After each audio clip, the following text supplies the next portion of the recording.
महाभारत के वन पर्व के अंतर्गत अरण्य पर्व के 7वें अध्याय के 20वें और 21वें श्लोक में हस्तिनापुर त्याग कर युधिष्ठिर के पास में काम्यक वन में गए विदुर जी को बुलवाकर विदुर जी से क्षमा याचना करते हुए हस्तिनापुर नरेश महाराज धृतराष्ट्र ने कहा कि हे भ्राता विदुर, मुझे देखो, 2 दिन पूर्व ही तुम मुझे त्याग कर चले गए। बस उसी दिन से रात दिन मुझे निद्रा नहीं आ रही। हे भरत वंश में श्रेष्ठ विदुर, त्वत्कृते अर्थात तुम्हारे लिए मैं रात दिवस जग रहा हूँ। प्रजागर अर्थात निरंतर ही जागने के कारण मेरे शरीर की विचित्र स्थिति हो रही है। मुझे क्षुधा भी नहीं लग रही, पिपासा भी नहीं लग रही। मेरा मन भी उसी दिन से इतना अधिक दुखी है कि मैंने क्रोध में आकर विदुर को ऐसा क्यों कह दिया कि तुमको जहां जाना हो चले जाओ। तुमको जहां जाना हो चले जाओ, इतना सुनते ही तुम भी हस्तिनापुर को तथा हमको त्याग कर चले गए।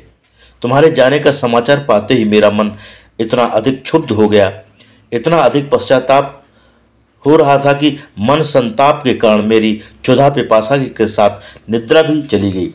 विदुर, मुझे तो इतनी अधिक शंका हो गई कि मुझसे तिरस्कृत होकर तुमने कहीं जाकर प्राणों का त्याग तो नहीं कर दिया, क्योंकि अपने स्वजनों से तिरस्कृत होने पर व्यक्ति दुखी होकर प्राण त्याग करने की ही कामना करते हैं।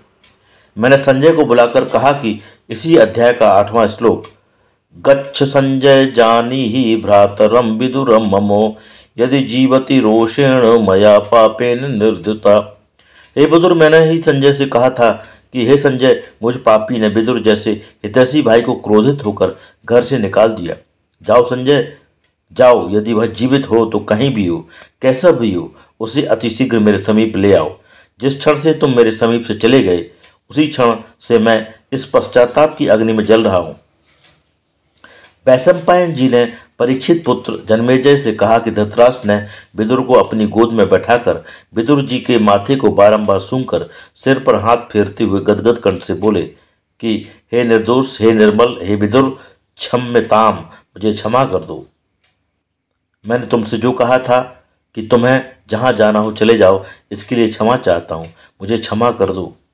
विदुर जी ने धृतराष्ट्र के पश्चाताप को तथा आत्मीयतापूर्ण गले लगाते हुए, सिर सूंघते हुए तथा बारंबार शिथिल होते देखकर कहा, हे राजन, मैंने आपको क्षमा कर दिया है। आप इतने व्याकुल ना हो, इतने अधीर ना हो। इसलिए तो मैं संजय के द्वारा समाचार पाकर अतिशीघ्र ही आपके दर्शन के लिए आ गया हूँ। विदुर की आदरपूर्ण तथा आत्मीयतापूर्ण वार्ता सुनकर धृतराष्ट्र को आत्मसंतोष हुआ, पश्चाताप समाप्त हुआ। विदुर जी ने धृतराष्ट्र से यही कहा था कि अपने छोटे भाई पांडु के पुत्रों का अधिकार सौंप दीजिए। आप सभी आनंदमय जीवन व्यतीत कर रहे हैं और पांडव वन वन भटक रहे हैं। बस इतनी बात सुनकर ही धृतराष्ट्र ने विदुर जी को हस्तिनापुर से निकल जाने के लिए कह दिया था। अपने स्वजनों के लिए कहे गए दुर्वचनों से कहने वाले को ही अधिक संताप होता है। सहन करने वाले तो सहन करके शांत हो जाते हैं, किंतु असह दुर्वचनों से तथा दुर्व्यवहार करने वाले का ही मन अशांत होता है। अपने भाई बहन, माता पिता, पति पत्नी आदि यदि तिरस्कार करते हैं, दुर्वचन बोलते हैं, तो उनका त्याग करते ही उनका हृदय परिवर्तन हो जाता है। प्रतिकार स्वरूप दुर्वचन बोलने से किसी का भी हृदय परिवर्तन नहीं होता। बंधुओं का त्याग ही करना चाहिए, प्रतिकार स्वरूप दंड नहीं देना चाहिए। अपना अपराध होने पर हितैषी मित्र से, छोटे भाई से अथवा अपने से आयु से छोटे किसी से भी क्षमा याचना कर लेना चाहिए। इस क्षमा याचना से अपराध बोध का पश्चाताप नष्ट हो जाता है।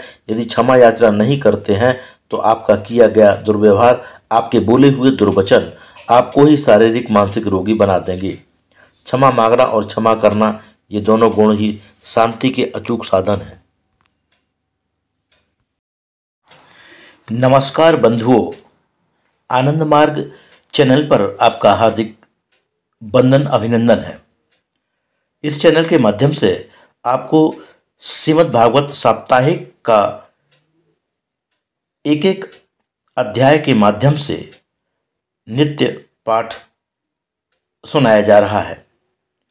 जिन सज्जनों ने अभी तक इस चैनल को सब्सक्राइब नहीं किया है, तो वह कृपया इस आनंद मार्ग चैनल को सब्सक्राइब कर लें ताकि श्रीमद् भागवत के 335 अध्याय जो क्रमशः वांचे जा रहे हैं वह आप तक पहुंच सकें। यह श्रीमद् भागवत का जो कथा है वह प्रामाणिक आचार्यों के द्वारा कही गई मूल भागवत का प्रवचन है, जिसमें व्यर्थ की बातें नहीं की गई हैं। तो जिन सज्जनों ने अभी तक इस आनंद मार्ग चैनल को सब्सक्राइब नहीं किया है उसे सब्सक्राइब कर दें और लाइक और बेल आइकन बटन जरूर दबा दें ताकि उन्हें नए वीडियो समय पर मिलते रहे।